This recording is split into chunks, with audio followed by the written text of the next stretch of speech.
देखो हमारे कॉम्बिनेशंस के जो है लास्ट एक्सरसाइज के कुछ क्वेश्चंस हमारे पास रह गए थे। हमने कॉम्बिनेशन का कंसेप्ट कर लिया था और परमुटेशन भी हम कर चुके हैं। परमुटेशन का जो मेन वर्ड आता था, मैंने बार बार रिपीट कर रहा हूँ, वो होता है अरेंजमेंट और कॉम्बिनेशन में कोई सेलेक्ट। ठीक है, हमने कुछ क्वेश्चंस किए थे, कुछ क्वेश्चंस हमारे पास बच रहे थे। ठीक है, उन्हीं क्वेश्चन में से हमारे पास एक क्वेश्चन आता है, बुक में ही है वो क्वेश्चन, कि हमारे को एक टीम सिलेक्ट करनी है। हमारे को क्या करनी है? एक टीम सिलेक्ट करनी है। हमारे पास 17 प्लेयर्स हैं। कितने प्लेयर्स हैं? 17 प्लेयर्स हैं। ठीक है ना, 17 प्लेयर्स हैं और इसमें से हमारे को एक क्रिकेट टीम सिलेक्ट करनी है। क्रिकेट टीम में कितने प्लेयर होते हैं? 11। तो 11 हमारे को लेने हैं। कितने लेने हैं? 11। अब इस 11 में हमारे पास 4 तो बॉलर लेने हैं, 4 बॉलर ले रहे हैं और 7 बैट्समैन लेने हैं। ठीक है ना, 7 बैट्समैन लेने हैं। कितने लेने हैं? 4 बॉलर और 7 बैट्समैन। ये कंडीशन इन्होंने दे रखी है और साथ में एक जानकारी और भी दे रखी है कि ये जो 17 प्लेयर्स हैं इसमें से 5 जो हैं वो बॉलर्स हैं। 5 कितने हैं? वो बॉलर्स हैं। तो 5 बॉलर्स हैं हमारे पास। ठीक है, तो 5 बॉलर्स में से हमारे को 4 बॉलर टीम में लेने हैं। ये 5 बॉलर बैठे हुए हैं और मुझे 4 लेने हैं। तो मेरे पास क्या ऑप्शन आ गया? इस तरीके से सिलेक्ट करूंगा। कॉम्बिनेशन कैसे लगाएंगे? 5C4। ठीक है, 5 में से 4 सिलेक्ट। फिर बच्चे कितने हमारे पास? 5 हटा दो, इसमें से 12 प्लेयर हैं। ठीक है, 12 बैट्समैन हैं हमारे पास। 12 बैट्समैन में से हमारे को कितने बैट्समैन लेने हैं? 7 बैट्समैन लेने हैं हमारे को। तो हमारे पास क्या हो गया? 12C7, 12C7। ठीक है ना, तो ये हमारे पास क्या आ गया? इतनी हमारे पास वेज हैं, इतने हमारे पास क्या हैं? वेज हैं अपनी टीम सिलेक्ट करने के। तो फिर से वही बात घूम के आती है, वेज। कितने वेज हैं किसी चीज को अरेंज करने के, कितने वेज हैं किसी चीज को सिलेक्ट करने के। अंशु, जब मैं बोलता हूँ कि कितने वेज हैं किसी चीज को अरेंज करने के, तो मैं कौन से टॉपिक की तरफ बढ़ रहा हूँ? Very good. अगर मैं एक कॉमर्स की, क्या नाम है? हाँ, रिंकी को बोलिए। अगर मैं ये बोलूँ कि कितने वेज हैं किसी चीज को सिलेक्ट करने के, तो मैं कौन से टॉपिक की तरफ बढ़ रहा हूँ? Very good. तो अब तुम्हें इन दोनों टॉपिक्स के बारे में पता चल चुका कि परमुटेशन में क्या होता है और कॉम्बिनेशन में क्या होता है। इसी उसमें हमारे पास एक क्वेश्चन और भी है।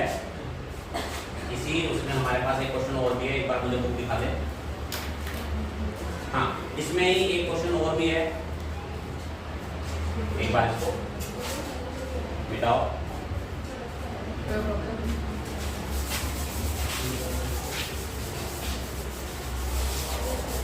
दिखा दे, दोस्तों को दिखा दे। इसी उसमें एक क्वेश्चन है जो कि बहुत इंपॉर्टेंट क्वेश्चन है। समझ लो 12th के बाद तुम कॉलेज जाते हो। ठीक है, 12th के बाद कॉलेज जाते हो और कॉलेज में 9 कोर्सेज हैं। कितने कोर्सेज हैं?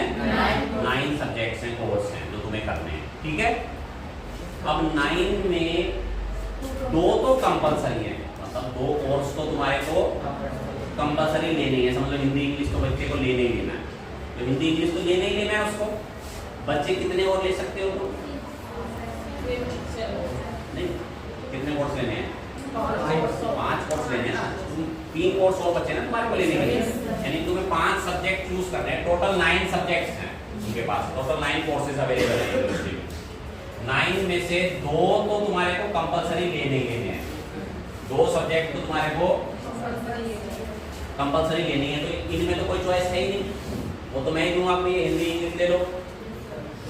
अब तुम्हारे पास बचे 3 सब्जेक्ट्स, यानी कि 7 में से 3 सब्जेक्ट्स तुम्हारे को चूज करने हैं। ठीक है ना, सेलेक्ट करने हैं। भाई सिलेक्ट ही तो कर रहे हो तुम, सब्जेक्ट अरेंज तो नहीं कर रहे हो, सिलेक्ट कर रहे हो। तो 7 में से 3 सब्जेक्ट, ठीक है, आकांक्षा कैसे लेंगे? 7C3, ठीक है ना। तो हमारे पास क्या रहेगा? 7C3, यही हमारे पास आंसर आएगा, क्योंकि उन दो में तो हमारे पास कोई चॉइस है ही नहीं, तो 2 लेने ही लेने। इंटू यहाँ 2 नहीं करेंगे, बच्चे इंटू में 2 कर देते हैं, 2 पे का कोई इंटू नहीं होगा हमारे पास। हाँ, हमारे पास जो चॉइसेस सेलेक्ट करना है वो तो सारा क्या इसमें करना है ना, उसमें तो हमारे पास कुछ सेलेक्ट करना ही नहीं, ठीक है। तो ये बात समझ में आई।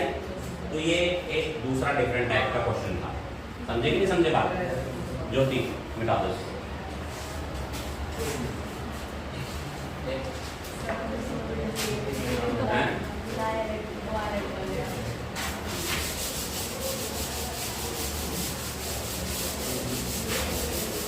ज्योति पास कर।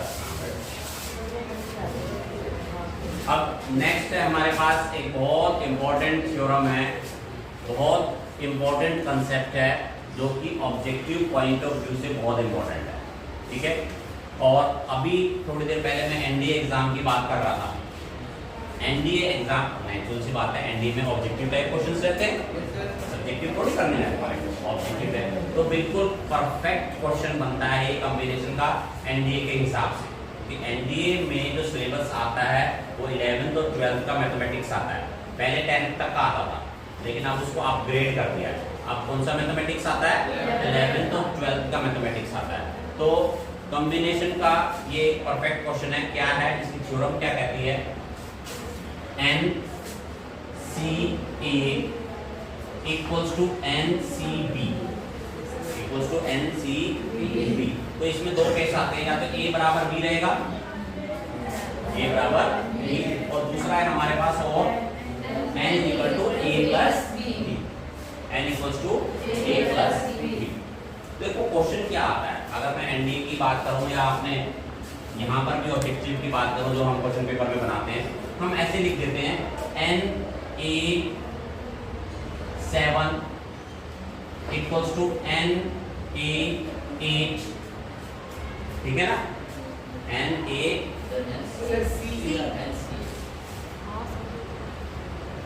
ऐसे लिख देते हैं, ठीक है।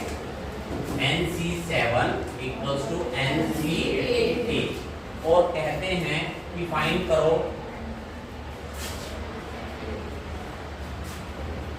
NC15 फॉर एग्जाम्पल, फाइंड करो NC15। तो NC15 फाइंड करने के लिए हमारे को N की वैल्यू तो पता होनी चाहिए। अगर n की वैल्यू नहीं पता होगी तो हम NC15 कैसे निकालें? यानी कि n हमारे पास जो नंबर है उसका बारे में हमारे को पता होना चाहिए, वो कहाँ से निकलेगा, वो यहाँ से निकलेगा। तो n कितना आ जाएगा?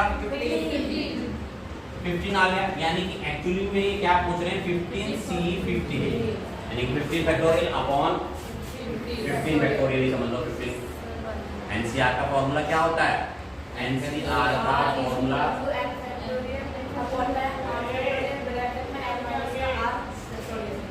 तो वो फॉर्मूला लगा देंगे, और वैसे भी वो फॉर्मूला पता होना चाहिए, लेकिन ये तो हम वैसे भी सिंपल कैलकुलेट कर लेंगे। 15C15 कितना होता है? 1 होता है। बिल्कुल परफेक्ट है एग्जाम में, एनडीए में और किसी भी टाइप के कॉम्पिटिटिव एग्जाम में आने के लिए, ठीक है। ये चीज होगी। अब एक क्वेश्चन और भी है जो कि अक्सर हम पूछ लेते हैं, और नहीं इस वाले पे आता है, इस वाले पे आती है, ठीक है ना। तो इससे अलग एक क्वेश्चन है जो कि अक्सर हम एग्जाम में पूछते हैं, सब्जेक्टिव टाइप जब हम डिस्क्रिप्टिव टाइप एग्जाम देते हैं, ये तो ऑब्जेक्टिव के पॉइंट ऑफ व्यू से हो गया, ठीक है। तो उसमें हम जरूर एक क्वेश्चन और है जो कि अक्सर हम क्वेश्चन देते हैं 7.4 एक्सरसाइज का सेकंड का फर्स्ट पार्ट या सेकंड पार्ट जो है हमारे पास, इस टाइप के क्वेश्चंस हम पेपर में देते हैं, ठीक है। तो इनमें से एक क्वेश्चन देख लेते हैं, और कुंदन बोर्ड साफ करो।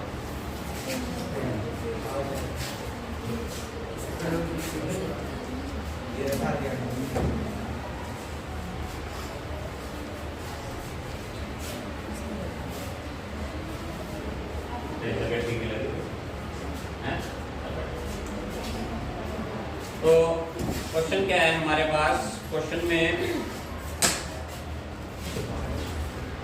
2nC3 ratio nC3 equals to, ये मैंने एक पार्ट कल करा दिया था, एक पार्ट में अभी करा रहा हूं।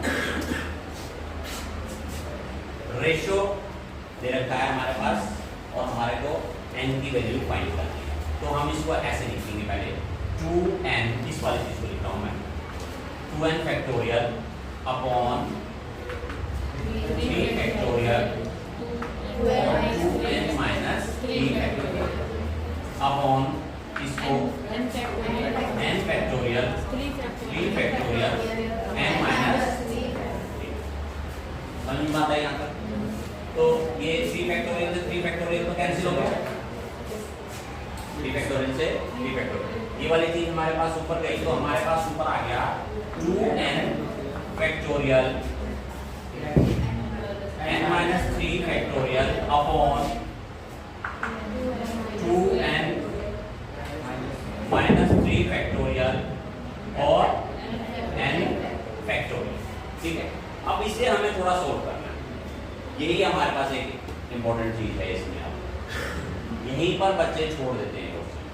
ठीक है, ध्यान से देखिए, ऊपर लिखा हुआ है n माइनस 3 फैक्टोरियल और नीचे लिखा है n फैक्टोरियल।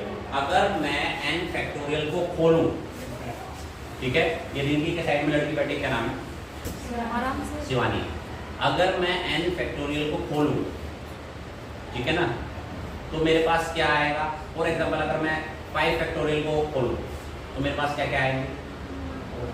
5 फैक्टोरियल को अगर मैं ओपन करता हूं तो मेरे पास क्या आएगा? हाँ, 5 4 3 2 1, यानी कि 5 से पिछला वाला नंबर 4, उससे पिछला वाला नंबर, पिछले वाले नंबर आ रहे हैं ना, यानी कि एक एक कम हो रहा है। तो n से पीछे वाला नंबर क्या आएगा? n से पीछे n minus 1, very good, n minus 1।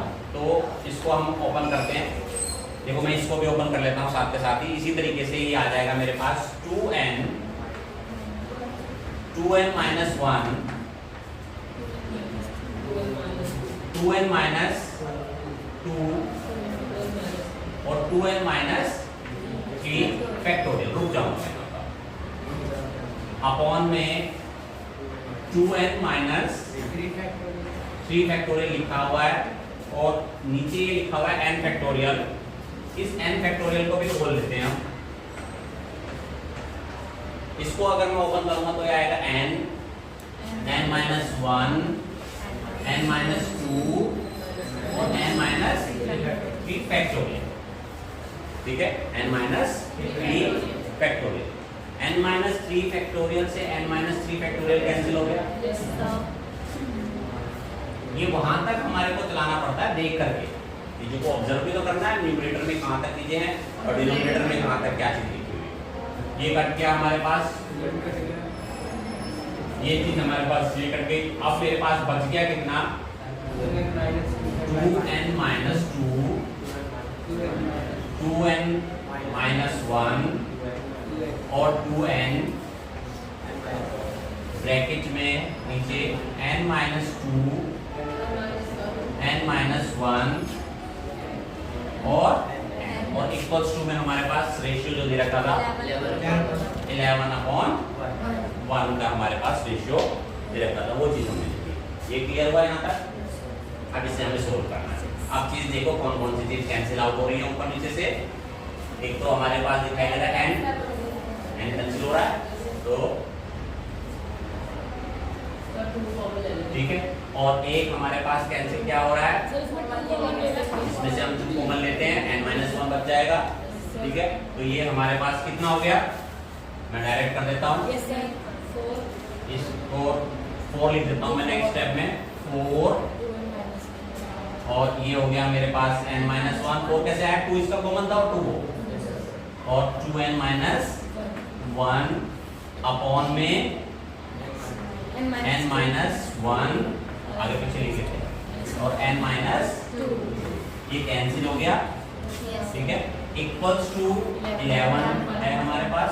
आपको मैं सबको पता है, क्रॉस मल्टीप्लाई करके इजीली हमारे पास n की वैल्यू आ जाएगी।